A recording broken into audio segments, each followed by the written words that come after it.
Se cuenta que el golpe más devastador no proviene de un extraño, sino de aquel en quien depositamos nuestra confianza. Esa noche, al borde del abismo, lo que calaba más hondo no era el gélido aguacero, sino la risa despiadada de la mujer que había prometido lealtad.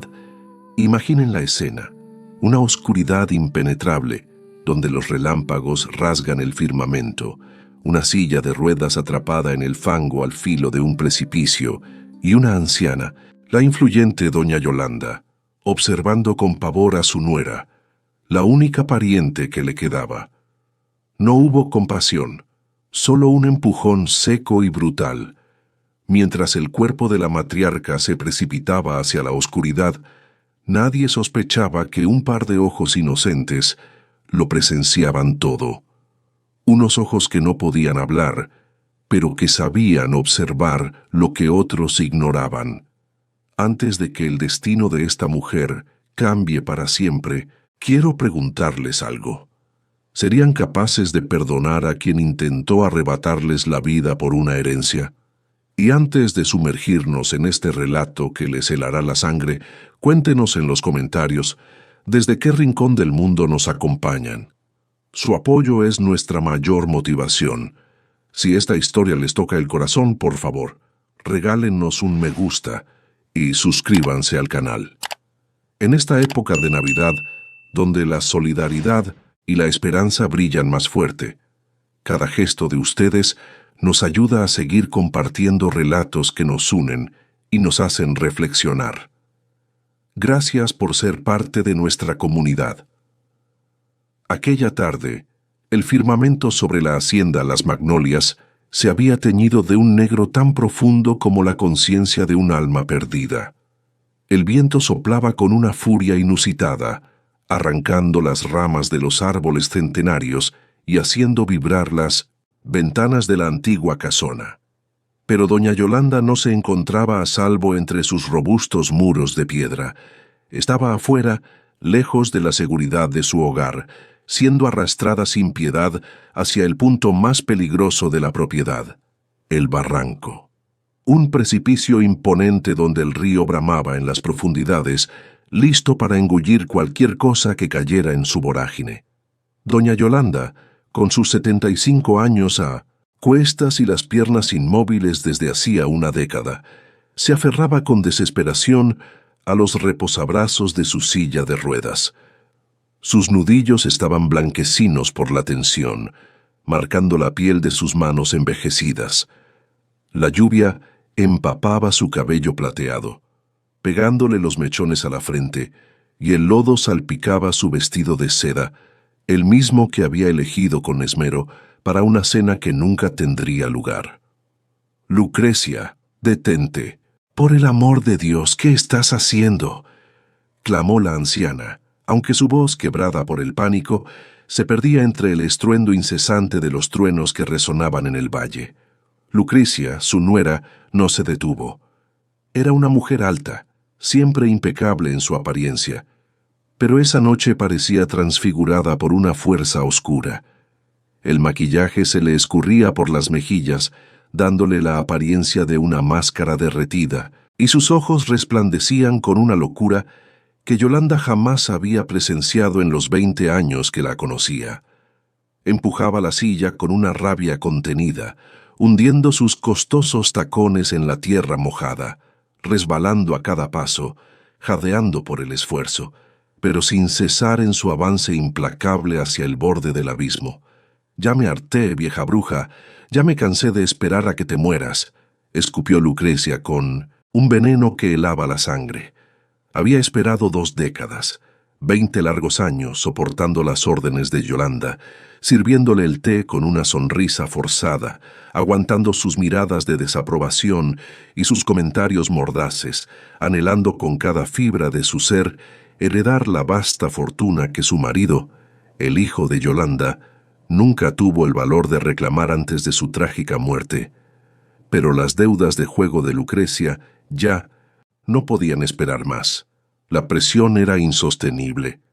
«No tienes que hacer esto, te daré el dinero, te daré lo que quieras», suplicó Yolanda, sintiendo cómo las ruedas delanteras de la silla tocaban ya las piedras sueltas del precipicio, un presagio de su inminente final. ¿Ahora quieres ser generosa? Se mofó Lucrecia con una risa estridente y hueca que el viento se llevó, dispersándola en la tormenta. Ya es tarde, para negociar. Mañana, cuando encuentren tu silla vacía en el río, todos dirán que fue un accidente. La pobre anciana senil salió a pasear y resbaló. ¡Qué tragedia! Y yo seré la única dueña de todo, sin nadie que me estorbe. La silla se detuvo abruptamente, justo en el límite entre la vida y la muerte. Abajo solo había una oscuridad impenetrable y el sonido furioso del agua golpeando con violencia contra las rocas, un eco constante de la furia de la naturaleza. Yolanda giró la cabeza cuanto pudo, con el cuello rígido por el miedo, buscando un último vestigio de humanidad en el rostro de la mujer que había vivido bajo su techo, a quien había considerado parte de su familia. Lucrecia, soy la abuela de tus hijos que no nacieron, soy tu madre ante los ojos de Dios por el vínculo que nos unió. «Cállate», gritó la nuera, con los ojos inyectados en sangre, y sin dejarla terminar su súplica, sin permitirle una última plegaria o una palabra de despedida, Lucrecia soltó los frenos de la silla y empujó con todas sus fuerzas, con una determinación cruel. El grito de doña Yolanda fue breve, ahogado por el estruendo de la tormenta y la caída. La silla de ruedas se inclinó hacia adelante, vencida por la implacable fuerza de la gravedad. Por un instante, pareció quedar suspendida en el aire, una silueta frágil y desvalida contra el cielo tormentoso, y luego desapareció en la negrura del abismo. Se escuchó un golpe metálico resonando en la distancia, luego otro, el sonido de ramas rompiéndose con violencia, de metal retorciéndose bajo la presión, y finalmente un silencio denso y pesado que ni siquiera la lluvia torrencial pudo llenar. Lucrecia permaneció allí, de pie en el borde, con el pecho subiendo y bajando agitadamente, su respiración entrecortada. Se asomó con cautela, intentando divisar algo en el fondo del abismo, pero la noche era un telón espeso e impenetrable. No se veía nada, no se oía nada, solo el río llevándose los secretos de la noche. «Se acabó», murmuró para sí misma, alisándose la falda mojada con manos temblorosas, una mezcla de alivio y nerviosismo. «Por fin soy libre». Se dio media vuelta y comenzó a caminar de regreso hacia la camioneta que había dejado oculta en el camino vecinal, ensayando ya las lágrimas fingidas y el discurso de dolor que derramaría mañana ante el comisario del pueblo para sellar su coartada. Pero Lucrecia cometió un error fatal, el error de los soberbios que creen estar por encima de todo. Pensó que estaba sola, a unos metros de allí, escondida entre los matorrales espinosos. Una figura diminuta observaba sin respirar, con el corazón latiéndole a 1000 por hora. Era una niña, no tendría más de 7 años, delgada como una rama seca, con la piel oscura curtida por el sol y los pies descalzos hundidos en el barro frío. Se llamaba Guadalupe. Guadalupe no debería haber estado allí. A esa hora, cualquier niño normal estaría durmiendo cálidamente en su cama, protegido del temporal. Pero Guadalupe no era una niña normal, y su cama era un montón de sacos viejos en la choza de su abuelo carbonero, un refugio precario. Había salido a revisar una trampa para conejos, porque el hambre en su casa no entendía de tormentas ni de peligros. La niña estaba empapada, tiritando de frío, pero sus ojos grandes y oscuros estaban fijos en el lugar exacto donde la anciana había desaparecido.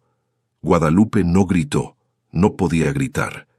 Desde que el río se llevó a sus padres hace 3 años, su voz se había quedado atrapada en su garganta como una piedra que no sube ni baja, un nudo permanente. Era la niña muda del monte, a la que la gente del pueblo miraba con lástima o con un miedo supersticioso. Cuando vio que la mujer malvada se alejaba, Guadalupe Sintió que el corazón le golpeaba las costillas con la fuerza de un pájaro enjaulado. El miedo le decía que corriera, que se escondiera, que olvidara lo que había visto, que esa mujer era peligrosa y podría hacerle daño. Pero entonces, en medio del ruido incesante de la lluvia, sus oídos, agudizados por el silencio de su vida, captaron algo.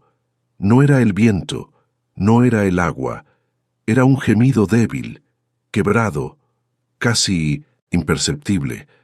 Venía de abajo, no del fondo del río, sino de alguna parte en la pared del precipicio. Guadalupe se mordió el labio con fuerza. Sabía que acercarse al borde era mortal, un paso en falso y ella también caería. Sabía que si resbalaba, nadie la buscaría. Su desaparición pasaría desapercibida. Pero esa niña de 7 años tenía algo que a Lucrecia le faltaba por completo. Tenía un alma que no soportaba el dolor ajeno, una compasión innata. Con pasos ligeros, casi sin hacer ruido sobre el lodo resbaladizo, Guadalupe salió de su escondite, se arrastró sobre su estómago hasta el borde del abismo y se asomó con cautela. Un relámpago iluminó el barranco por un instante, y lo que vio la dejó paralizada. Allí, a unos 5 metros de caída, un viejo árbol torcido crecía horizontalmente desde la roca, desafiando a la gravedad con sus ramas retorcidas, y enganchada en sus ramas como un trapo viejo a punto de romperse, estaba doña Yolanda. La silla de ruedas había desaparecido en el fondo, engullida por el río, pero la anciana se aferraba con manos sangrantes a la madera mojada, colgando precariamente sobre la muerte. Sus miradas se cruzaron, la mujer poderosa y la niña que no tenía nada. En los ojos de Yolanda había terror puro, un miedo primario a la muerte. En los ojos de Guadalupe hubo un instante de duda, una vacilación, y luego una decisión que pesaba más que su propio cuerpo. La niña se puso de pie, buscó en su cintura la cuerda que usaba para amarrar leña y empezó a buscar una roca firme donde atarla. Esa noche, la muerte tendría que esperar, porque un ángel mudo había decidido declarar la guerra. La lluvia no daba tregua. Caía como latigazos fríos sobre la espalda de Guadalupe, pero la niña no sentía el agua ni el viento helado. Toda su pequeña existencia se concentraba en el nudo que sus dedos torpes intentaban asegurar alrededor de una gruesa raíz de ahuehuete que sobresalía de la tierra. Un anclaje precario pero vital. La cuerda era áspera, vieja, y le raspaba la piel de las manos, pero ella apretó con fuerza 1, 2, 3 veces, asegurándose de que resistiera el peso de una vida. Abajo, en la oscuridad del barranco, doña Yolanda sentía que las fuerzas la abandonaban. El árbol que la sostenía crujía peligrosamente con cada ráfaga de viento, amenazando con ceder. Sus brazos, acostumbrados a sostener tazas de porcelana fina y a firmar cheques millonarios, ahora ardían con un dolor insoportable al soportar su propio peso, un peso que nunca había sentido antes. Estaba a punto de soltarse, de dejarse caer en ese abismo negro, cuando algo golpeó su hombro. Era la punta de una cuerda. Yolanda alzó la vista, cegada por el agua y el barro que le cubrían el rostro. Arriba, recortada contra el cielo relampagueante, vio la silueta diminuta de la niña. «No podrás», gritó Yolanda con la voz rota por el pánico y la desesperación. «Eres muy pequeña, ve por ayuda, trae a alguien». Pero Guadalupe no se movió. No corrió a buscar a nadie porque sabía una verdad que la anciana ignoraba. No había tiempo. Si ella se iba, el árbol cedería antes de que pudiera volver y todo estaría perdido. La niña se tiró al suelo, llenándose el pecho de lodo, y le hizo señas frenéticas con las manos. «Agárrate, amárrate», parecían decir sus gestos urgentes.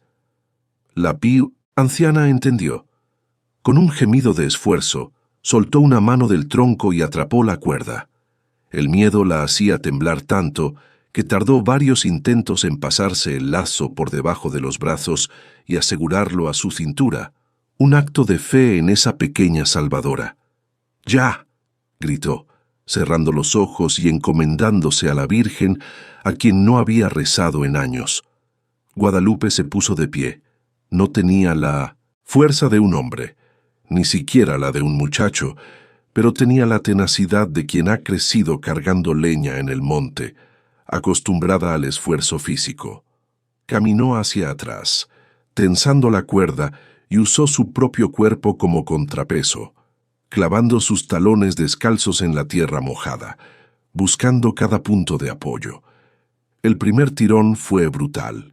La cuerda se le clavó en la cintura y en las manos, quemándole la piel. Con la fricción, Yolanda pesaba mucho más que un costal de carbón. Era un peso muerto que desafiaba la pequeña fuerza de la niña. Guadalupe soltó un bufido, un sonido gutural que sustituía a su voz, y tiró de nuevo con todas sus fuerzas. Abajo, Yolanda intentaba ayudar, buscando apoyos con los pies en la pared resbaladiza del precipicio, pero sus piernas muertas no respondían. Eran inútiles. Era un peso inerte. La anciana lloraba de impotencia y vergüenza. Ella, la dueña de todo el valle, la mujer poderosa, dependiendo de los brazos flacos de una criatura a la que ni siquiera conocía, una niña de la que probablemente se habría burlado en otras circunstancias. Arriba, Guadalupe sentía que los brazos se le iban a arrancar, sus pies resbalaban en el lodo, retrocedía un paso y la fuerza de la gravedad la arrastraba dos hacia adelante. Pero entonces la niña miró sus propias manos sangrando y recordó los ojos de sus padres antes de morir, una imagen que la impulsó. No otra vez. Hoy no se muere nadie, se dijo en su silencio, con una determinación férrea. Con una furia repentina, Guadalupe buscó el tronco del ahuehuete, pasó la cuerda alrededor de la corteza rugosa para hacer palanca y jaló con todo su peso, con una fuerza que parecía sobrehumana. La cuerda rechinó tensándose al máximo. Yolanda subió medio metro, luego otro. Fue una batalla de minutos que parecieron horas, una lucha épica contra la naturaleza y la gravedad. Cuando finalmente la mano llena de anillos de doña Yolanda apareció por el borde del precipicio, Guadalupe se lanzó al suelo y la agarró por la muñeca con una fuerza sorprendente. La piel suave y fría de la señora chocó contra la piel callosa y caliente de la niña, un contraste de mundos. Con un último esfuerzo entre las dos, lograron arrastrar el cuerpo de la anciana fuera del abismo, dejándola caer sobre el pasto mojado, lejos del borde peligroso. Ambas quedaron tendidas boca arriba, respirando con dificultad, mientras la lluvia seguía cayendo sobre ellas, limpiando el barro y mezclándolo con las lágrimas de alivio y agotamiento. Yolanda sentía que el corazón le iba a estallar en el pecho. Estaba viva, increíblemente estaba viva. Giró la cabeza hacia su salvadora. Guadalupe estaba hecha un ovillo, abrazándose las rodillas, tiritando de frío. Sus manos estaban en carne viva por la fricción de la cuerda, un testimonio de su valentía. «Niña», susurró Yolanda con la voz ronca por el esfuerzo y la emoción. «¿Quién eres?». Guadalupe se sentó despacio y la miró. Sus ojos negros eran profundos, antiguos, como si hubieran visto siglos de tristeza y sabiduría. Se llevó un dedo a los labios y luego se tocó la garganta, negando con la cabeza. «Muda», murmuró la anciana comprendiendo. En ese momento, una figura emergió de la oscuridad, una mujer delgada y con el rostro marcado por la preocupación y la dureza de la vida. Era Romina, la madre de Guadalupe. Había estado buscando a su hija bajo la tormenta, con el corazón en un puño. Al ver a Guadalupe junto a la anciana cubierta de barro, su rostro se contrajo en una mezcla de alivio y confusión.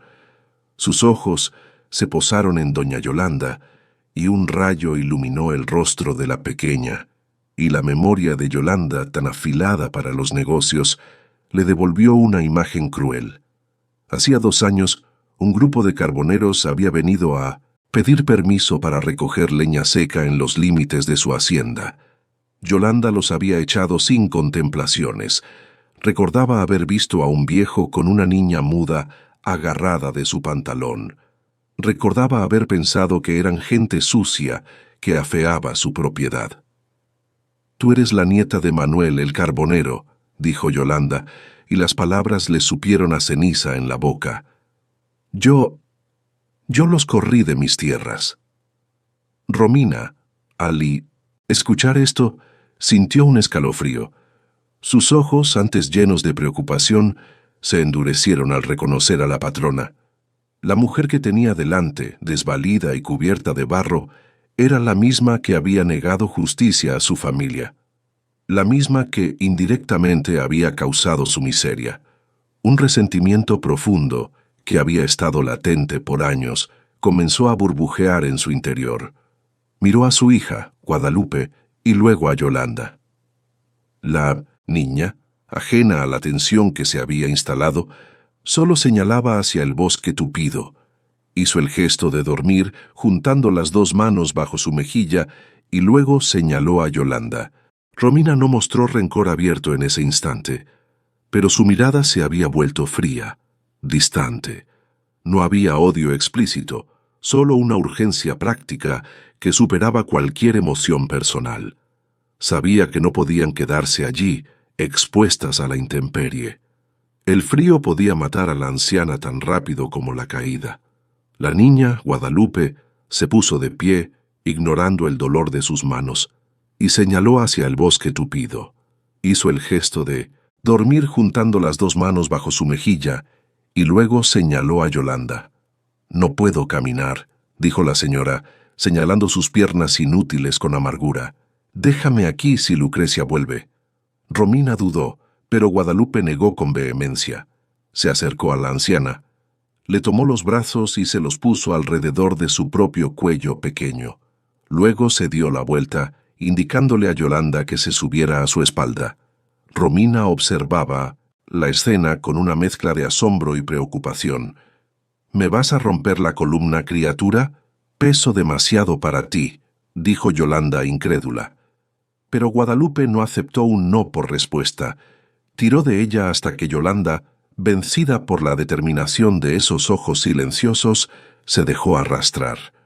Romina, viendo la tenacidad de su hija, se acercó y con un suspiro ayudó a Guadalupe a levantar el torso de la anciana. No pudieron cargarla por completo, claro, pero entre las 2, y con Guadalupe caminando a gatas, lograron jalarla metro a metro, alejándose del camino, adentrándose en la espesura del bosque, donde los sicarios y las nueras malvadas no sabrían buscar. Llegaron a un pequeño hueco entre 2 rocas grandes, una especie de cueva natural que los animales usaban para guarecerse. Estaba seco y olía a tierra y a hojas podridas, pero para Yolanda, ese agujero oscuro le pareció el palacio más hermoso del mundo. Romina y Guadalupe acomodaron a la señora contra la piedra más plana. Yolanda tiritaba violentamente. Sus dientes chocaban haciendo un ruido que llenaba la cueva. La hipotermia estaba cerca. Sin perder un segundo, Guadalupe salió de nuevo a la lluvia. Regresó 1 minuto después con un puñado de hojas de árnica silvestre y un poco de musgo, seco. Con una delicadeza que contrastaba con sus manos rudas, Guadalupe exprimió el agua de su propio vestido raído y comenzó a limpiar la sangre de la frente de Yolanda. Romina observaba en silencio, con el corazón dividido. Jamás en toda su vida de lujos alguien había tocado a Yolanda con tanta ternura genuina. Sus enfermeras pagadas lo hacían por salario, su nuera lo hacía fingiendo amor, pero esta niña, al amor que ella había despreciado, la estaba curando con lo único que tenía, sus manos y el silencio. Romina, por su parte, se encargó de buscar algo de leña seca bajo los salientes de las rocas para intentar encender una pequeña fogata que les diera calor. ¿Por qué? preguntó Yolanda, y una lágrima caliente se le escapó, trazando un camino limpio en su cara sucia. ¿Por qué me ayudas después de lo que te hice? Guadalupe se detuvo, miró a la anciana a los ojos.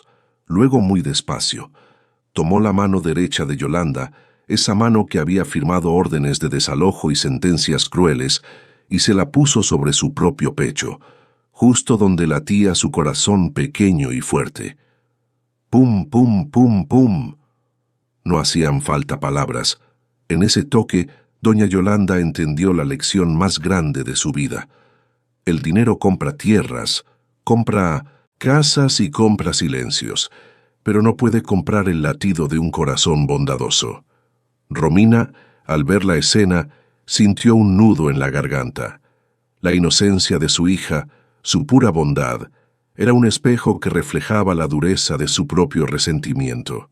Y allí, en esa cueva fría, mientras la tormenta rugía afuera, buscando terminar lo que Lucrecia había empezado, nació un pacto sagrado entre la patrona caída y el ángel mudo, un pacto que haría temblar a los malvados. Romina, aunque aún albergaba su dolor, sintió que algo se movía dentro de ella, una pequeña grieta en el muro de su amargura. El amanecer llegó al bosque no con luz dorada, sino con una neblina gris y fría que se pegaba a la piel. La tormenta se había ido, pero había dejado el mundo convertido en un pantano de lodo y ramas rotas. En Mindonesin, la pequeña cueva, doña Yolanda despertó con un gemido. Su cuerpo era un mapa de dolor. Le dolían huesos que ni siquiera sabía que tenía, y su frente ardía con la fiebre de una noche a la intemperie. Sintió unos dedos pequeños tocándole el hombro. Abrió los ojos y vio a Guadalupe. La niña ya estaba despierta, alerta, con el cabello revuelto y la ropa seca, pero manchada de tierra. Le hizo señas urgentes. «Levántate, vámonos». «No puedo», murmuró Yolanda intentando mover las piernas inútiles. «Déjame aquí, niña, ya no sirvo para nada». Pero Guadalupe no entendía de rendiciones. Negó con la cabeza, frunciendo el ceño, y le ofreció un palo grueso que había encontrado, usándolo como bastón. Luego se agachó y volvió a ofrecer su pequeña espalda. Romina, que había estado vigilando la entrada de la cueva, se acercó. Su rostro seguía serio, pero había una chispa de determinación en sus ojos. «No vamos a dejarla aquí», dijo Romina con voz firme, aunque su corazón aún pesaba. «Mi hija la salvó, y no la dejaremos morir ahora». No iban a ir muy lejos así, pero la viuda sabía que su padre, Manuel, tenía una carretilla vieja cerca del sendero de los encinos. El trayecto fue un calvario. Cada metro era una batalla contra el barro y el dolor. Yolanda, la gran señora de la hacienda, se vio reducida a arrastrarse y apoyarse en una niña muda y en una viuda resentida, ensuciando sus ropas finas hasta que quedaron irreconocibles. Tardaron 1 hora en recorrer lo que un hombre sano caminaría en 10 minutos. Finalmente llegaron a un claro en el bosque donde el aire olía distinto. Olía a humo de leña, a pino quemado y a pobreza honesta. Allí, levantada con láminas oxidadas y madera de desecho, estaba la choza de don Manuel. Al lado de la vivienda, bajo un techo de lona, humeaba el horno de tierra donde el viejo hacía carbón. Un hombre de espalda ancha, con el cabello blanco cubierto por un sombrero raído, estaba paleando tierra negra. Sus manos y su rostro estaban manchados de tizne, ese polvo oscuro que se mete en los poros y nunca sale, del todo. Guadalupe soltó a Yolanda un momento y corrió hacia él golpeándole suavemente la pierna. Don Manuel se dio la vuelta con la pala en alto, sorprendido de ver a su nieta tan temprano y tan agitada. La niña señaló hacia el borde del claro, donde un bulto de ropa sucia intentaba mantenerse erguido, apoyado en un árbol. El viejo entrecerró los ojos, se limpió las manos en el pantalón y caminó despacio hacia la figura. Cuando estuvo lo suficientemente cerca, se detuvo en seco. Sus ojos, acostumbrados a distinguir sombras en la oscuridad del horno, reconocieron aquellos rasgos altivos, aunque estuvieran cubiertos de lodo. «Doña Yolanda», preguntó con una voz que era mitad asombro y mitad incredulidad. Yolanda alzó la vista. La vergüenza le quemó más que la fiebre. Allí estaba Manuel, el capataz fiel al que ella había despedido hacía 12 años, acusándolo injustamente de robar unos sacos de maíz solo porque Lucrecia se lo había sugerido. Lo había dejado sin trabajo y sin pensión, obligándolo a vivir en el monte como un animal. Y ahora su hija, Romina, y su nieta, Guadalupe, la habían salvado. «Manuel», susurró ella bajando la cabeza, sintiendo el peso de sus errores. «Ayúdame, por favor». El viejo se quedó quieto un momento largo. Podría haberla echado, podría haberle dicho que cosechara lo que había sembrado, que su desgracia era el resultado de su propia crueldad. Pero don Manuel era de esa raza de hombres que ya casi no quedan, hombres para los que la dignidad vale más que el rencor, y la humanidad por encima de la venganza. Sin decir una palabra, se quitó el sombrero en señal de respeto, no a la patrona, sino a la vida humana que tenía delante. Se acercó, la levantó en sus brazos fuertes como si ella fuera una pluma, y la llevó dentro de la choza. El interior era humilde hasta decir basta. Piso de tierra apisonada, un fogón de leña en el centro y un catre viejo en la esquina. Manuel la depositó con cuidado sobre el catre, cubriéndola con una cobija de lana que picaba un poco, pero que calentaba de verdad. Romina, con un gesto de resignación, se acercó al fogón y sirvió un jarro de barro con atole de maíz caliente. Se lo acercó a los labios a la señora.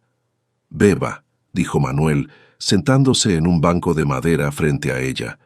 «Está caliente, le va a sentar al estómago». Yolanda bebió.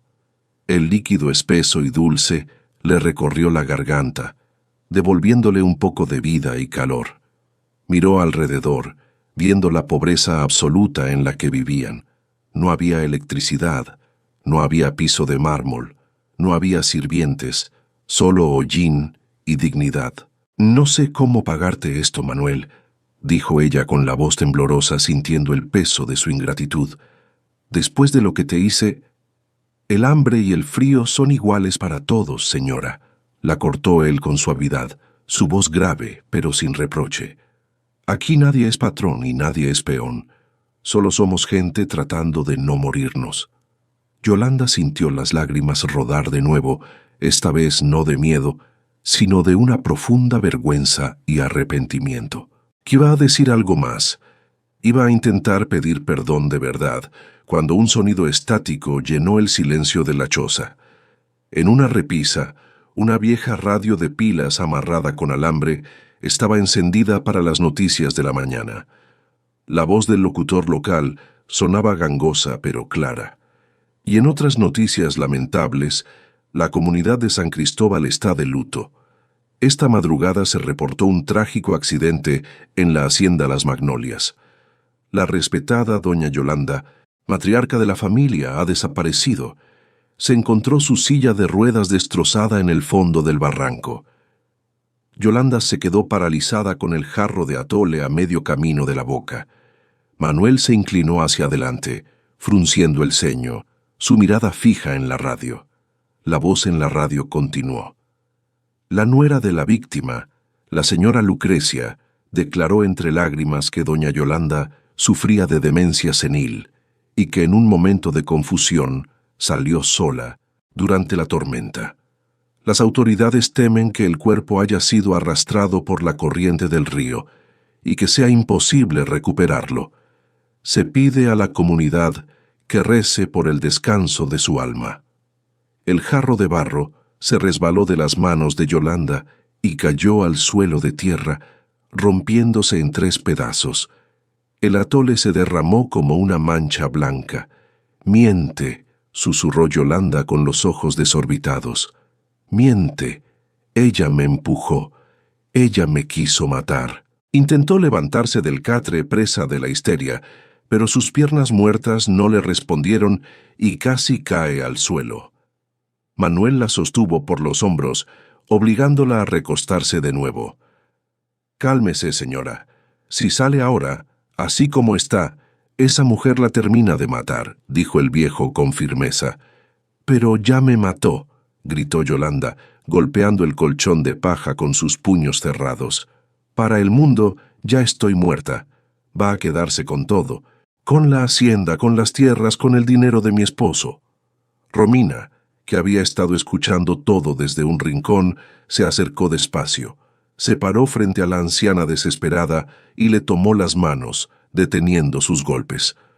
La viuda miró a Yolanda fijo, con esos ojos profundos que parecían leer el alma, y luego señaló hacia la puerta, hacia el camino que llevaba a la barranca, y después se tocó la oreja. Manuel miró a su hija, Romina, y luego a Yolanda. «La niña vio algo, ¿verdad?», preguntó el viejo refiriéndose a Guadalupe. Yolanda asintió, respirando agitadamente. «Ella vio cómo Lucrecia me empujaba». «Pero es una niña, Manuel, y es muda. ¿Quién le va a creer a una niña muda contra la palabra de una señora rica que llora en la radio?», preguntó Romina con escepticismo, la amargura aún presente en su voz. Un silencio pesado cayó sobre la choza, solo roto por el crepitar de la leña en el fogón. Parecía que el mal había ganado. Lucrecia tenía el poder, la voz y la mentira de su lado. Yolanda solo tenía unas piernas que no servían y dos aliados que no tenían nada. Pero entonces Yolanda recordó algo que hizo que un brillo frío y metálico apareciera en sus ojos grises. «El brazo de la silla», murmuró. «¿Qué dice?», preguntó Manuel. «Mi silla de ruedas», dijo Yolanda, mirando hacia el viejo con una intensidad que lo asustó. «Tenía un compartimento secreto en el brazo derecho. Ahí guardaba mi grabadora de voz para dictar mis cartas. Estaba encendida, Manuel. La encendí cuando Lucrecia empezó a gritarme. Quería grabar sus insultos para mostrárselos al abogado. Si esa silla cayó al fondo, la grabadora debe estar ahí». Manuel negó con la cabeza mirando hacia afuera, hacia donde la barranca cortaba la tierra como una herida. «Esa barranca tiene 100 metros de profundidad, patrona, y el río está crecido. Bajar ahí es suicidio». Yolanda se dejó caer en la almohada derrotada. Tenía razón. Nadie podía bajar ahí y salir vivo. Pero en el rincón, Guadalupe estaba de pie. No miraba al suelo. Miraba a su abuelo, Manuel, y luego a la señora Yolanda. Con un movimiento lento y decidido, la niña fue hacia la pared donde colgaban las herramientas, tomó un rollo largo de cuerda y se lo colgó al hombro cruzado sobre el pecho. Manuel se levantó de un salto. «¡No!», gritó el viejo con una voz que hizo temblar las láminas del techo. «Ni se te ocurra, Guadalupe. Tú no vas a bajar a ese infierno». La niña no retrocedió. Se paró frente a su abuelo, levantó su barbilla pequeña y señaló la radio donde aún hablaban de la muerte de Yolanda. Luego señaló su propio corazón. Su mirada decía algo claro, algo que no necesitaba voz. Si no bajamos la verdad, se muere con ella. Y en esa mirada doña Yolanda vio la primera chispa de una esperanza que creía perdida. La guerra por la verdad acababa de comenzar, y su soldado más valiente no medía más de 1,30 m. Romina, al ver la determinación de su hija, sintió un escalofrío. El miedo por Guadalupe era inmenso, pero también una admiración profunda por su valentía. Mientras Guadalupe se preparaba, Manuel se acercó a Romina, su rostro grave. «Hija», comenzó el viejo, su voz baja para que Yolanda no escuchara. «Hay algo más que doña Yolanda debe saber, algo que tú también mereces escuchar, algo sobre Martín». Romina lo miró, el corazón encogiéndose. «¿Qué pasa con Martín? Padre, ¿qué tiene que ver con ella?». Manuel suspiró, el peso de años de silencio en sus hombros. «Martín, tu esposo, no murió solo por un accidente, hija. Murió por la negligencia de esta hacienda, por la negligencia de doña Yolanda». Romina se quedó helada. Sus ojos se abrieron de par en par. «¿Qué dices?», Manuel continuó, su voz cargada de dolor y verdad.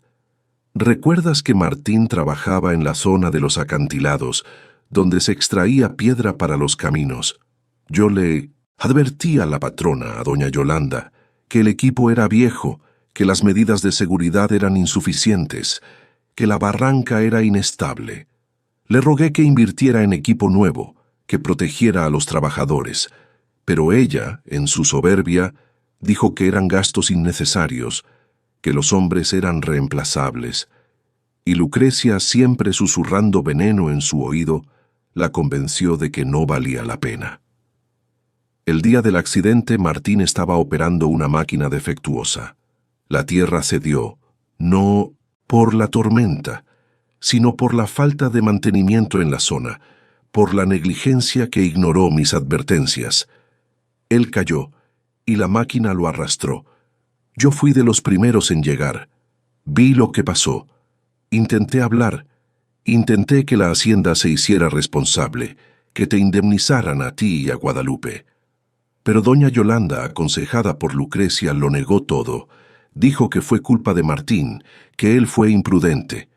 Nos amenazaron, nos dijeron que si hablábamos, nos echarían a todos, de las tierras, que nadie nos daría trabajo. Y como yo ya había sido despedido injustamente por ella, sabía que no bromeaban. Me callé por miedo, por proteger a los demás carboneros, por protegerte a ti y a Guadalupe. Pero nunca lo olvidé. Nunca olvidé la injusticia». Romina escuchaba, las lágrimas rodando por sus mejillas, mezclándose con el barro seco. El dolor por Martín, que había estado latente, resurgió con una fuerza devastadora. La mujer que su hija estaba a punto de arriesgar su vida para salvar era la misma que había causado su miseria, la misma que había negado la justicia a su esposo. Miró a doña Yolanda, que estaba sentada en el catre, ajena a la conversación, su rostro aún marcado por el miedo y la desesperación por la grabadora. La revelación de Manuel fue un golpe brutal para Romina. La rabia y el dolor se mezclaron con la confusión. ¿Cómo podía su hija, con su corazón puro, salvar a una mujer así? ¿Cómo podía ella misma haber sentido un atisbo de compasión por alguien tan cruel?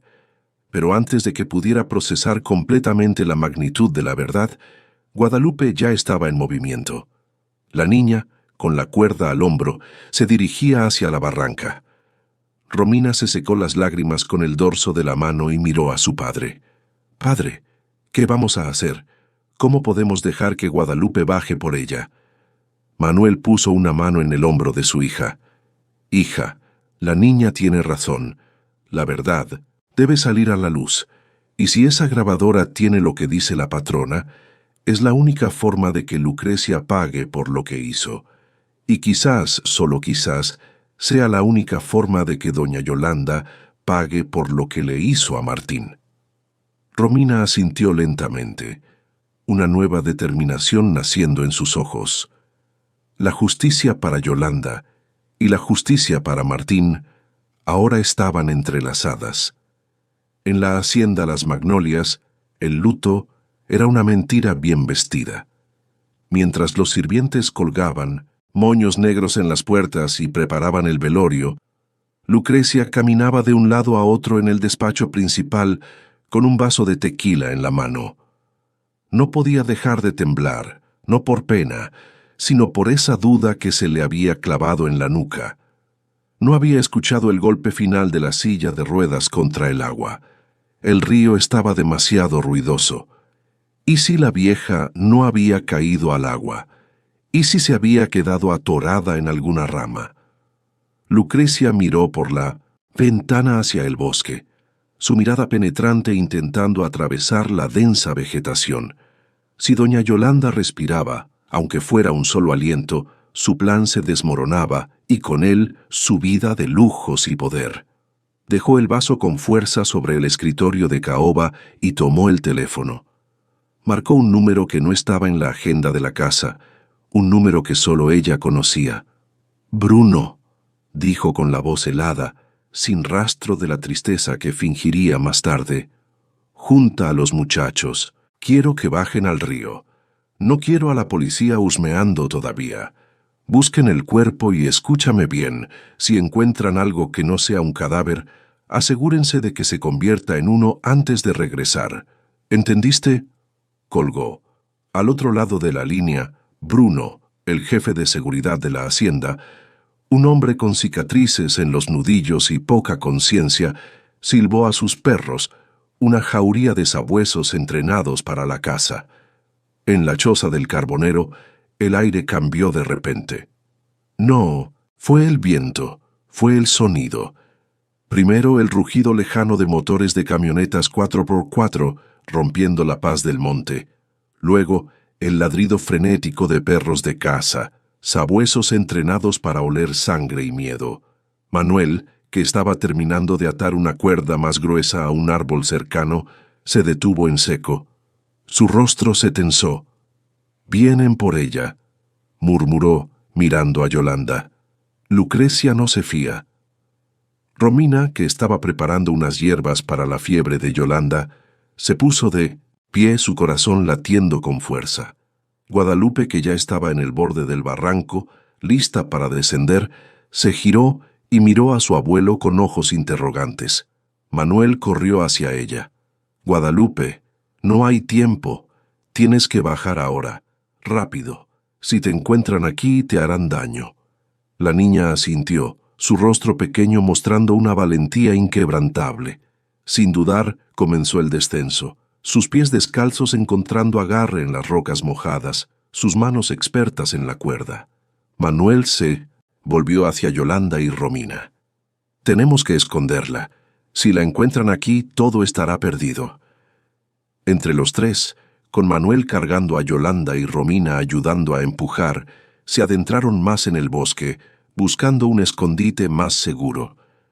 La fiebre de Yolanda empeoraba, y su cuerpo temblaba incontrolablemente. Romina, a pesar de su resentimiento, sentía la urgencia de protegerla. La vida de Yolanda era la clave para la justicia de Martín. Mientras tanto, Guadalupe descendía por la pared del barranco con una agilidad asombrosa. La lluvia había cesado, pero las rocas estaban resbaladizas y el viento seguía soplando con fuerza. Sus ojos negros escudriñaban cada saliente, cada grieta, buscando la silla de ruedas. Abajo, el río rugía con más fuerza que nunca, un torbellino de agua y lodo. La niña sabía que el tiempo era crucial. Los ladridos de los perros se acercaban, resonando en el bosque. Finalmente, después de lo que parecieron horas, Guadalupe divisó algo. Enganchada entre unas rocas y un tronco sumergido, casi invisible bajo la superficie del agua, estaba la silla de ruedas de Yolanda, destrozada, pero aún reconocible. La corriente era fuerte, y la silla estaba a punto de ser arrastrada por completo. Con un esfuerzo sobrehumano, la niña se lanzó al agua helada, ignorando el peligro. La corriente la arrastró por unos metros, pero Guadalupe se aferró a una rama saliente y con todas sus fuerzas logró alcanzar la silla. Sus dedos buscaron desesperadamente el compartimento, secreto en el brazo derecho. Lo encontró. Con dificultad abrió la pequeña tapa y, para su alivio, la grabadora estaba allí, intacta, aunque mojada. La tomó con cuidado, la guardó en su vestido y, con la misma agilidad con la que había bajado, comenzó el ascenso. Los ladridos de los perros ya se escuchaban muy cerca, y las voces de los hombres de Bruno resonaban en el barranco. Cuando Guadalupe llegó al borde, Manuel y Romina la esperaban, sus rostros tensos. La niña les mostró la grabadora, sus ojos brillando con una mezcla de triunfo y agotamiento. Manuel la tomó con manos temblorosas. «Lo lograste, hija, lo lograste». Pero no había tiempo para celebraciones. Los perros estaban a pocos metros. «Tenemos que irnos», dijo Romina. «La iglesia es el único lugar donde Lucrecia no se atreverá a buscarnos». Manuel asintió. «La misa de cuerpo presente de la patrona es el lugar perfecto para que la verdad salga a la luz». Con Yolanda apenas consciente, La cargaron, en la carretilla vieja de Manuel, cubriéndola con sacos para que no fuera reconocida. Romina y Guadalupe se cubrieron con mantas sucias, intentando pasar desapercibidas. La pequeña procesión se adentró en el bosque, esquivando a los hombres de Bruno y a los perros, dirigiéndose hacia el pueblo, hacia la iglesia, donde la mentira estaba a punto de ser coronada como verdad. La puerta trasera de la sacristía se cerró con un chasquido suave, dejando fuera el ruido de la calle y sumergiendo a los tres fugitivos en una penumbra fresca y silenciosa. El aire allí dentro era distinto. Olía a incienso rancio, a madera antigua y a cera de velas que se habían consumido rezando por milagros que nunca llegaron. Don Manuel empujó la silla de ruedas de madera por el pasillo estrecho, esquivando cajas de Biblias y estandartes religiosos cubiertos de polvo. Doña Yolanda iba encogida con el rebozo cubriéndole casi toda la cara, no solo para esconder su identidad, sino para ocultar su vergüenza. El polvo de carbón la había convertido en una sombra viviente, una mancha oscura en la casa de Dios. Romina caminaba a su lado, con el rostro tenso, mientras Guadalupe caminaba detrás, descalza sobre las baldosas frías de piedra. Sus ojos de niña de monte escaneaban cada rincón, temiendo que en cualquier momento apareciera un cura o un sacristán y los echara a la calle como a perros sarnosos. Llegaron a un pequeño cuarto auxiliar donde se guardaban las sotanas y los vinos de consagrar.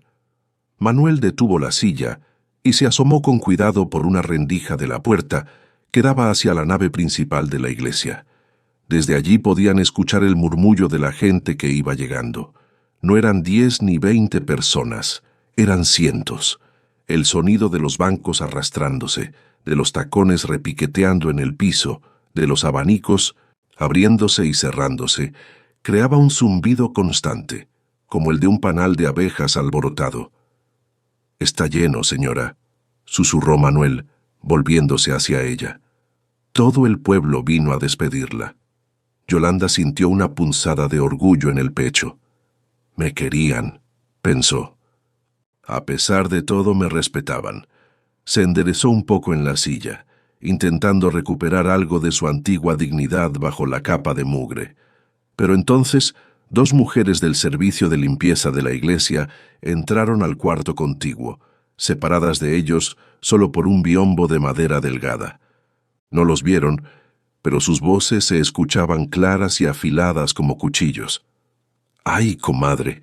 ¡Qué bueno que vino tanta gente!», dijo una voz chillona. Pero no vinieron por tristeza, vinieron por el chisme. Todos quieren ver si la nuera llora de verdad o de mentira.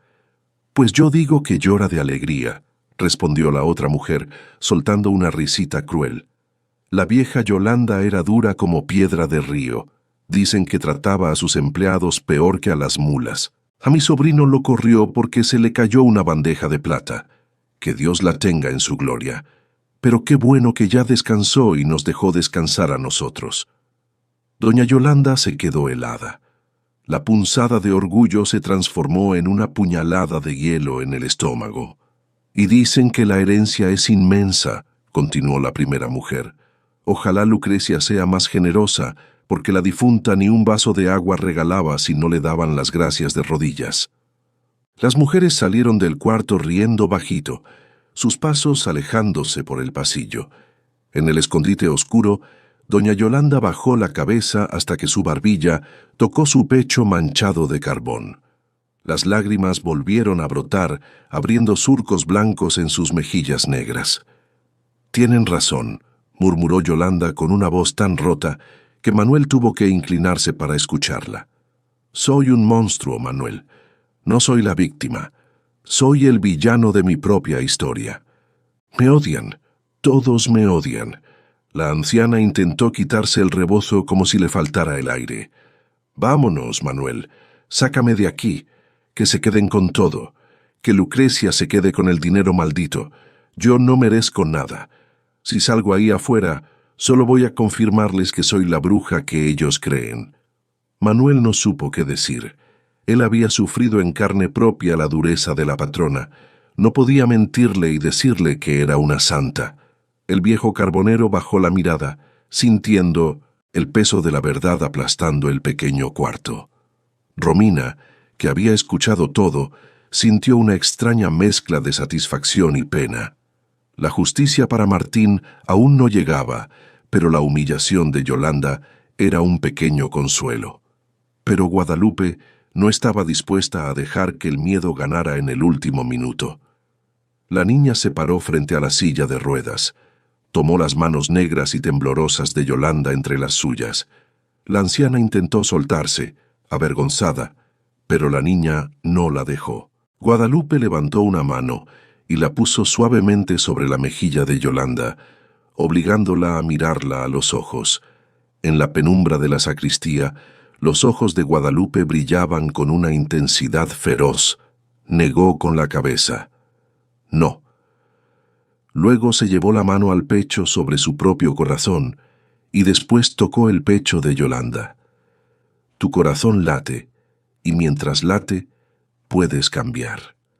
La niña señaló hacia la puerta que daba a la iglesia, hacia donde la mentira estaba a punto de ser coronada como verdad. Luego hizo un gesto de escribir en el aire y señaló a la gente invisible del otro lado. Yolanda entendió. Guadalupe le estaba diciendo que el pasado ya estaba escrito y no se podía borrar, pero el final de la historia todavía dependía de ella. Podía morir como la vieja avara que todos odiaban, o podía vivir lo suficiente para hacer algo diferente. ¿Crees que puedo cambiar, niña?, preguntó Yolanda con un hilo de esperanza en la voz. ¿Crees que Dios me perdone? Guadalupe asintió con una firmeza absoluta y le secó una lágrima con su dedo pulgar. En ese momento, el órgano de la iglesia soltó un acorde profundo y vibrante que hizo temblar el suelo. La misa estaba empezando. La voz del padre Anselmo se escuchó amplificada por los micrófonos, resonando en las bóvedas altas. Hermanos, estamos aquí reunidos para despedir el alma de nuestra hermana Yolanda. Manuel se enderezó y se ajustó el sombrero, aunque sabía que debía quitárselo al entrar. «Es ahora o nunca, patrona», dijo el viejo, tomando las manijas de la silla de ruedas. «El sistema de sonido está justo detrás del altar mayor. Yo sé dónde está la consola porque ayudé a instalar los cables hace 20 años». Yolanda respiró hondo. El olor a incienso le llenó los pulmones. Apretó la pequeña grabadora en su mano derecha como si fuera un arma cargada. «Vamos», dijo ella, y su voz ya no temblaba. «Vamos a arruinarles la fiesta». Manuel empujó la silla. Las ruedas de madera chirriaron sobre la piedra. Romina abrió la puerta del biombo, y la luz de las velas del altar mayor se filtró hacia ellos, dorada y brillante. 3 sombras cubiertas de carbón y dignidad cruzaron el umbral para enfrentarse a la luz. Las sombras en la ciudad estaban a punto de hablar. El espacio detrás del retablo mayor de la iglesia era un mundo de sombras y polvo que pocos conocían. Mientras que la nave principal resplandecía con la luz de 1000 velas y el oro de los santos, allí atrás, entre las vigas de madera vieja y los cables eléctricos mal instalados, reinaba una oscuridad casi total. Don Manuel empujó la silla de ruedas con un cuidado extremo. Las ruedas de madera, aunque toscas, estaban bien engrasadas con manteca que el viejo había conseguido antes de salir, así que rodaban sobre el piso de piedra en un silencio sepulcral. Doña Yolanda contenía la respiración, apretando la grabadora contra su pecho como si fuera una reliquia sagrada, el último vestigio de su antigua vida y la clave de su redención. Romina y Guadalupe lo seguían de cerca, sus pasos ligeros y silenciosos. Llegaron a un pequeño rincón oculto tras una cortina de terciopelo rojo descolorida por los años. Allí estaba el cerebro de la iglesia, una consola de sonido antigua, llena de perillas y luces diminutas montadas sobre una mesa de metal oxidado. Era desde allí donde el sacristán controlaba los micrófonos del altar y el coro. «Aquí es», susurró Manuel, deteniendo la silla. El viejo se inclinó sobre la máquina. Sus ojos entrecerrados intentaban descifrar el laberinto de cables negros, rojos y amarillos que colgaban como tripas de un animal mecánico. «Virgen Santa», murmuró el carbonero, secándose el sudor de la frente con su manga sucia. «Esto es un nido de ratas. Han cambiado todo desde la última vez que estuve aquí. No entiendo cuál es cuál». Desde el otro lado de la cortina, la voz del padre Anselmo retumbaba amplificada por las bocinas gigantes que colgaban en las columnas de la iglesia. «La vida es un suspiro», decía el cura con tono teatral, y Yolanda se ha ido en ese suspiro, arrebatada por las aguas. Doña Yolanda miró a Manuel con urgencia. «Tienes que apurarte, Manuel. La homilía se va a acabar en cualquier momento».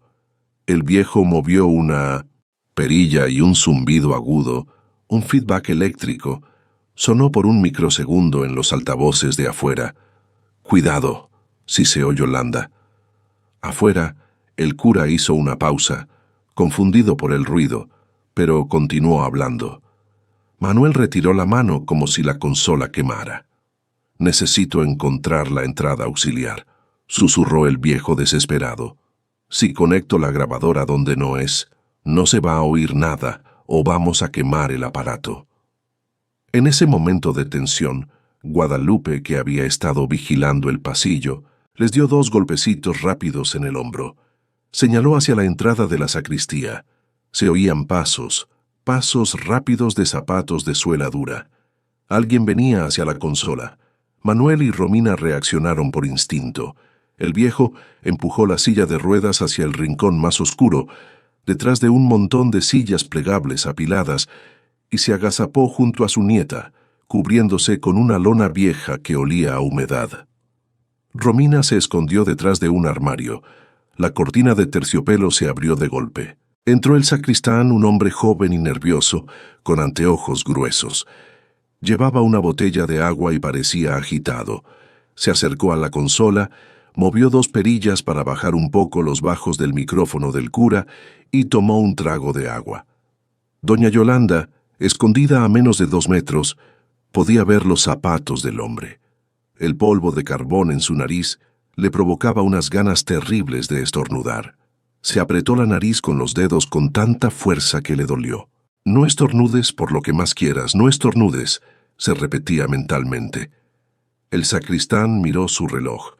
Suspiró con aburrimiento y se dio la vuelta para salir. Pero antes de irse, su mirada se detuvo en el piso. Ahí, sobre la piedra gris, había una huella pequeña de un pie descalzo marcada perfectamente en polvo negro de carbón, la huella de Guadalupe. El hombre frunció el ceño, se inclinó para mirarla mejor. Yolanda cerró los ojos, esperando el grito de alarma, esperando el final de todo. Pero entonces un ruido fuerte vino desde la iglesia. Alguien había dejado caer un bastón o un libro pesado. El sacristán se sobresaltó, miró hacia afuera y, olvidando la huella misteriosa, salió corriendo para ver qué había pasado. Manuel soltó el aire que tenía guardado en los pulmones. «Estuvo cerca», dijo saliendo de su escondite. «Demasiado cerca». Volvió a la consola con manos temblorosas. Esta vez, Guadalupe se acercó. La niña, con sus ojos curiosos, señaló un cable, suelto que tenía una punta plateada, parecido al que usan los jóvenes para conectar sus teléfonos a las bocinas en las fiestas. El cable colgaba olvidado a un costado de la mesa. Tenía una etiqueta de papel amarillento pegada con cinta adhesiva que decía «Música especial». Manuel siguió el cable con la vista. Iba directo a la entrada principal del amplificador.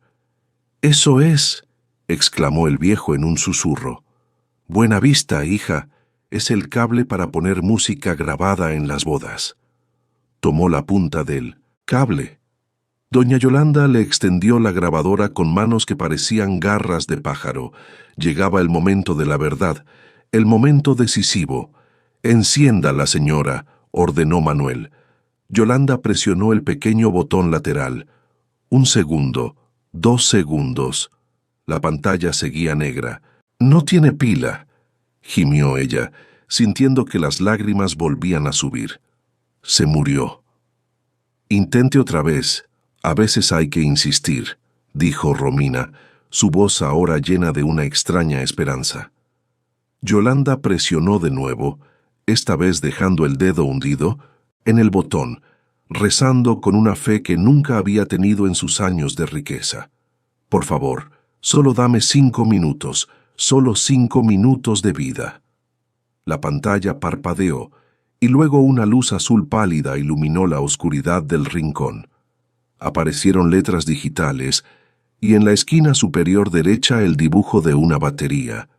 Estaba en rojo, una sola línea delgada parpadeando. «Batería baja. Está viva», susurró Yolanda. Y esa pequeña luz azul le pareció más hermosa que cualquier diamante. Manuel tomó el cable y lo conectó en el agujero de los audífonos de la grabadora. Hizo un clic satisfactorio. Afuera, la voz del padre Anselmo cambió de tono. Se volvió más suave, más melosa. «Y ahora», dijo el cura, «en este momento de dolor, pedimos a la nuera de nuestra querida difunta, la señora Lucrecia, que pase al ambón para dirigirnos unas palabras y compartir la última voluntad de la familia». El corazón de Yolanda se detuvo. Era el momento. Escucharon el sonido de los tacones de Lucrecia golpeando el mármol del presbiterio. Tac, tac, tac. Cada paso era un clavo más. En el ataúd de la verdad. Se escuchó un pequeño golpe en el micrófono cuando Lucrecia lo ajustó y luego su voz quebrada por un llanto falso que sonaba perfecto para la audiencia. «Hermanos», sollozó Lucrecia. «Amigos, es difícil encontrar palabras cuando el dolor es tan grande. Mi suegra, mi madre, era una mujer santa». Detrás de la cortina, Yolanda sintió que la bilis le subía a la garganta. La hipocresía era física, le daba náuseas. Apretó los puños manchados de carbón. «Súbale, Manuel», ordenó Yolanda con una voz fría y dura como el acero. «Súbale a todo el volumen». Manuel puso su mano callosa sobre el control deslizante que correspondía al canal de música especial. Miró a la patrona, miró a Romina y a su nieta. «¿Está lista para resucitar, doña Yolanda?», preguntó el viejo con una chispa de emoción en sus ojos. Yolanda puso su dedo sobre el botón de play de la grabadora. Sus ojos se encontraron con los de Guadalupe. La niña asintió, seria como un general dando la orden de ataque. Afuera Lucrecia continuaba su teatro. Ella siempre me decía que yo era la hija que nunca tuvo, y aunque su mente ya fallaba, al final su corazón siempre fue generoso. «Ahora», dijo Yolanda. Su dedo presionó el botón. Al mismo tiempo, Manuel empujó el control de volumen hasta el tope, hasta la zona roja. La señal eléctrica viajó por el cable viejo, pasó por los circuitos de la consola, se amplificó 1000 veces en 1900 los transistores y salió disparada hacia las 4 bocinas gigantes que colgaban sobre las cabezas de las 500 personas reunidas en la iglesia. El silencio se rompió para siempre. La voz de Lucrecia se congeló en el aire. No fue porque ella quisiera callarse, sino porque un estruendo ensordecedor salió de las bocinas gigantes de la iglesia, tapando sus mentiras con una verdad grabada en digital. El sonido era sucio, mezclado con la estática de la lluvia y el viento, pero la voz que emergió de ese caos era inconfundible. Era la voz de la propia Lucrecia, pero sin el tono dulce que usaba frente al pueblo. Era una voz llena de odio y veneno. «Ya me cansé, vieja bruja, ya me cansé de esperar a que te mueras. Mañana, cuando encuentren tu silla vacía en el río, todos dirán que fue un accidente». El eco retumbó en las bóvedas altas del templo. Las 500 personas presentes se quedaron de piedra. Los abanicos dejaron de moverse. Los murmullos cesaron. Era como si Dios mismo hubiera bajado a señalar al culpable. Lucrecia, Pálida como un cadáver, retrocedió 2 pasos, tropezando con sus propios tacones. Se llevó las manos a la boca, los ojos desorbitados, buscando de dónde venía aquel sonido infernal. «¡No, es mentira!», gritó ella, pero su grito fue devorado por la grabación que seguía sonando implacable. «Soy la dueña de todo. Muérete de una vez». Luego se escuchó el sonido metálico del golpe, el crujido de la silla cayendo y el grito ahogado de Yolanda perdiéndose en el abismo. El audio terminó. Un silencio absoluto, más pesado que el plomo, cayó sobre la iglesia.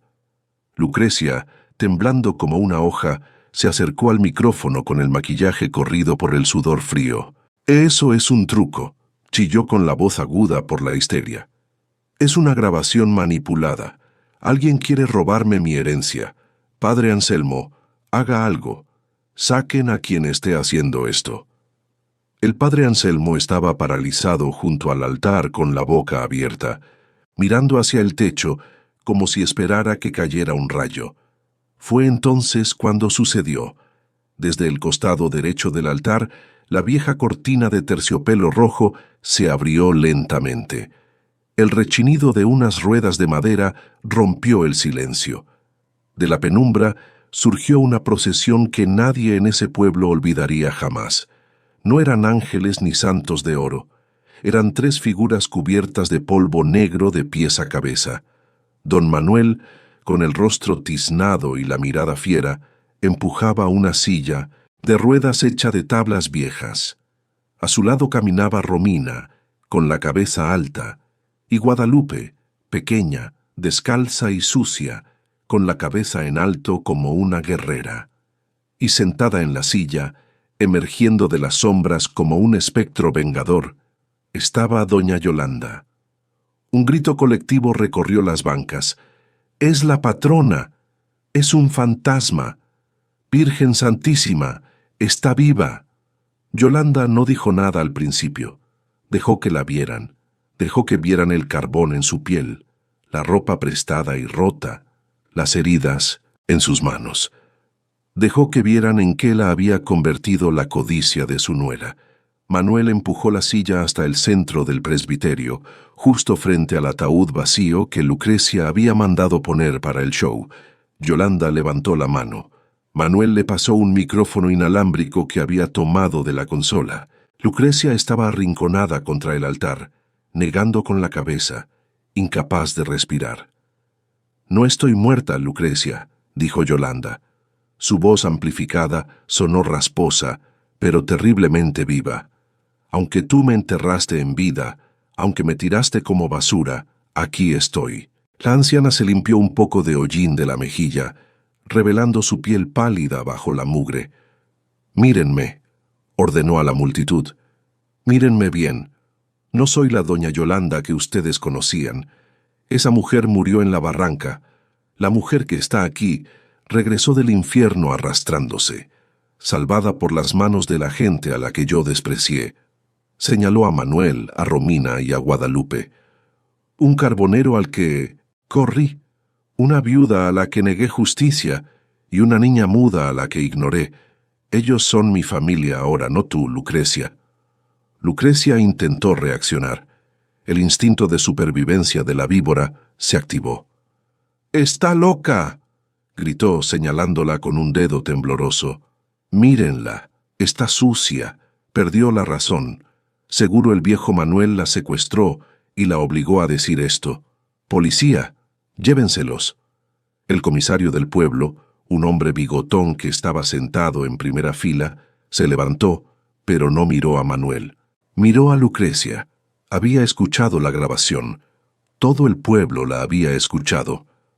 «Nadie se va a llevar a nadie, señora Lucrecia», dijo el comisario, subiendo los escalones del altar con la mano en su pistola. «Excepto a usted». Lucrecia miró a su alrededor buscando una salida, buscando a su amante abogado, pero el hombre ya se había escabullido por una puerta lateral, abandonándola a su suerte. «No pueden hacerme esto. Soy una mujer mayor. Tengo dinero», aullaba ella mientras 2 Oficiales la tomaban de los brazos. «¡Tenías dinero!», corrigió Yolanda mirándola con una calma glacial. «Ahora solo tienes deudas y una celda esperándote». Lucrecia pataleó, gritó insultos, maldijo a la niña, al viejo, a la viuda y a la suegra, pero los policías la arrastraron fuera de la iglesia. La gente se apartaba a su paso, persignándose como si vieran pasar al demonio. Cuando las puertas de la iglesia se cerraron tras la patrulla, un silencio reverente volvió a llenar el lugar. Doña Yolanda bajó el micrófono. Sus fuerzas se estaban agotando. La adrenalina se estaba yendo y el cansancio de 3 días de pesadilla le caía encima de golpe. Se sintió mareada. La silla de ruedas de madera pareció tambalearse, pero antes de que pudiera desmayarse, sintió una mano pequeña y cálida en su brazo. Guadalupe estaba ahí. La niña no sonreía, pero sus ojos brillaban con orgullo. Y del otro lado, la mano callosa de Manuel se posó en su hombro. «Aguante, patrona», susurró el viejo. «Ya ganamos, ya se acabó». Romina, con una sonrisa tenue, también se acercó, sus ojos encontrándose con los de Yolanda en un momento de entendimiento mutuo. La gente comenzó a aplaudir. Primero fue 1, luego 10, luego todos. No aplaudían por el dinero de Yolanda ni por miedo. Aplaudían porque habían visto un milagro. Habían visto cómo la verdad, aunque la entierren bajo lodo, piedras y mentiras, siempre encuentra la manera de salir a la luz. Doña Yolanda miró a su pueblo cubierta de carbón, y por primera vez en su vida sonrió de verdad. No era la sonrisa de la dueña de la hacienda, era la sonrisa de una sobreviviente, de una mujer renacida. Han pasado 6 meses desde aquella misa que sacudió al pueblo de San Cristóbal. 6 meses desde que la verdad salió a gritos por las bocinas de la iglesia y Lucrecia fue llevada esposada ante la mirada de todos. Dicen que en la cárcel no le ha ido bien, que la soledad y la falta de lujos la han envejecido 10 años en unos pocos meses. Pero esa es una historia triste, y hoy no estamos aquí para hablar de tristezas. Hoy el sol brilla sobre la hacienda Las Magnolias de 1950, una manera diferente. Las grandes rejas de hierro que antes siempre estaban cerradas con candado para alejar a los curiosos, ahora están abiertas de par en par. Ya no hay guardias armados ni perros de ataque en la entrada. En su lugar se escucha algo que nunca antes se había oído en estas tierras. Risas de niños. Doña Yolanda está en el jardín central, sentada en una silla de ruedas nueva, ligera y moderna. Pero lo que más brilla no es el cromo de la silla, sino su rostro. Ya no tiene esa expresión dura de piedra que asustaba a los peones. Su cabello gris está suelto, moviéndose con el viento suave de la tarde, y lleva un vestido sencillo de algodón, cómodo, sin las joyas pesadas que antes usaba como armadura. A su alrededor, una docena de niños corretean jugando a la pelota. Son niños del pueblo, hijos de campesinos, algunos con discapacidades que antes no tenían dónde estudiar ni quién los cuidara. Yolanda cumplió su promesa. Convirtió el ala oeste de su inmensa mansión en una escuela y centro de rehabilitación gratuito. «Cuidado con los rosales, chamacos», grita ella, pero no hay enojo en su voz, solo una advertencia cariñosa. Desde el porche, un hombre observa la escena con una taza de café en la mano. Es don Manuel. Ya no viste harapos llenos de carbón. Lleva una camisa blanca impecable, planchada, botas de trabajo nuevas. Doña Yolanda lo nombró administrador general de la hacienda, no por caridad, sino porque se dio cuenta de que nadie conocía ni amaba la tierra tanto como él. Manuel sonríe al ver a la patrona rodeada de vida. Piensa en esa noche en la barranca, en el frío, en el miedo. Parece que fue hace una vida entera. Romina, ahora vestida con ropas limpias y sencillas, trabaja junto a Manuel, ayudando en la administración de la hacienda y en la escuela. Su rostro ha recuperado un brillo que había perdido y la amargura ha sido reemplazada por una serena gratitud. La justicia para Martín, aunque tardía, había llegado a través de la transformación de Yolanda. Don Manuel le llama a Yolanda, haciéndole señas con la mano. El viejo se acerca a paso tranquilo. «Dígame, doña Yolanda». «Ya le dije que no me diga doña», le regaña ella suavemente. «Dígame, Yolanda, somos socios, ¿no?» Manuel se quita el sombrero, una costumbre que nunca perderá. «La costumbre es fuerte, Yolanda, pero dígame, ¿dónde está la niña?» Yolanda señala hacia el viejo roble, el árbol más grande del jardín. Allí, sentada en una mesa pequeña de madera, está Guadalupe. La niña ha crecido, ya no está en los huesos. Su piel brilla de salud y lleva un vestido azul cielo que resalta el color profundo de sus ojos. Tiene un cuaderno frente a ella y un lápiz en la mano. Está concentrada, con la lengua asomando por la comisura de los labios, haciendo un esfuerzo monumental. Yolanda hace girar su silla y se acerca a ella. Guadalupe levanta la vista y sus ojos se iluminan. Esa conexión, la que nació en el lodo y la tormenta, sigue intacta. Es un hilo invisible que nada podrá romper. «¿Cómo vas con la lección de hoy, mi cielo?», pregunta Yolanda, acariciándole el cabello limpio y sedoso. Guadalupe no habla. Su voz sigue atrapada en el silencio, quizás para siempre, pero ya no necesita voz para hacerse escuchar. Ha aprendido a leer y a escribir con una rapidez que asombra a las maestras que Yolanda contrató. La niña le muestra el cuaderno. Está lleno de planas de caligrafía, letras redondas y cuidadosas. Casa, perro, árbol, abuelo. «Muy bien», dice Yolanda, sintiendo un orgullo que le infla el pecho. «Tienes una letra preciosa, mucho mejor que la mía». Guadalupe niega con la cabeza y sonríe con picardía. Pasa la hoja y busca una página en blanco. Toma el lápiz con firmeza. Mira a Yolanda fijamente con esa mirada antigua y sabia y comienza a escribir. Se tarda un poco. Dibuja cada línea con amor, con intención. Yolanda se inclina para ver. El corazón le empieza a latir rápido recordando el sonido de aquel latido que Guadalupe le mostró en la cueva. «Pum, pum, pum, pum».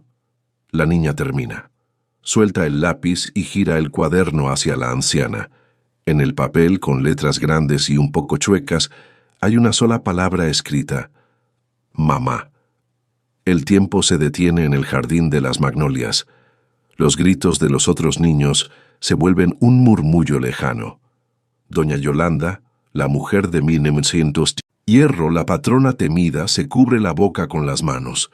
Sus ojos se llenan de lágrimas, pero éstas no duelen, éstas curan. «Guadalupe», susurra con la voz rota. La niña se levanta y se lanza a los brazos de Yolanda, abrazándola por el cuello, escondiendo su carita en el hombro de la mujer que eligió como madre. Yolanda la aprieta fuerte, besando su cabeza, sintiendo que por primera vez en 75 años es verdaderamente rica. Don Manuel, desde unos pasos atrás, se limpia una lágrima discreta con el dorso de la mano y mira al cielo dando gracias. Romina, al lado de Manuel, sonríe, una sonrisa de paz y de un futuro que parecía imposible. La hacienda ya no es un lugar de poder y soledad, es un hogar, y así termina esta historia, no con castillos ni príncipes, sino con 3 personas rotas que se encontraron en la oscuridad y se ayudaron a buscar la luz. Nos enseñaron que la sangre no siempre hace familia, que la lealtad vale más que el oro, y que a veces los ángeles no tienen alas ni voz, sino manos sucias de carbón y un corazón valiente. En esta época tan especial, donde las luces de Navidad iluminan nuestras calles y nuestros hogares, esta historia nos recuerda que la verdadera magia no está en los regalos bajo el árbol, sino en la capacidad de nuestros corazones para transformarse. Doña Yolanda, Romina y Guadalupe nos muestran que, incluso en la noche más oscura, cuando la traición y la injusticia parecen haber ganado, siempre hay una chispa de esperanza. Es la esperanza que nace de la solidaridad, del perdón y de la oportunidad de empezar de nuevo. Así como la Navidad celebra un nuevo comienzo, esta historia nos invita a reflexionar sobre nuestras propias vidas. Hemos sido quizás como la antigua doña Yolanda, cegados por el poder o el resentimiento, o hemos tenido la valentía de una Guadalupe, la dignidad de un Manuel, o la capacidad de perdón de una Romina. La vida, a cientos veces, nos empuja al abismo, nos confronta con verdades dolorosas y nos deja sintiendo que estamos solos. Pero esta Navidad, quiero que recuerdes que siempre hay una cuerda de donde agarrarse si tienes fe. Esa cuerda puede ser una mano amiga, una palabra de aliento, o la decisión de abrir tu propio corazón. Que esta historia te inspire a buscar la luz en tus propias sombras, a perdonar y a ser perdonado, y a construir puentes donde antes solo había abismos. Que la solidaridad y el amor que vimos en Guadalupe y Manuel te recuerden que el espíritu de la Navidad vive en cada acto de bondad. Gracias por escuchar hasta el final. Soy tu narrador y amigo. Si te gustó este relato, por favor, regálame un me gusta, suscríbete al canal y comparte esta historia con alguien que necesite un poco de esperanza hoy. Déjame un comentario abajo. ¿Qué harías tú si la vida te diera una segunda oportunidad como a doña Yolanda? Te leo. Hasta la próxima historia. Que Dios los bendiga y que tengan una Navidad llena de paz y nuevos comienzos.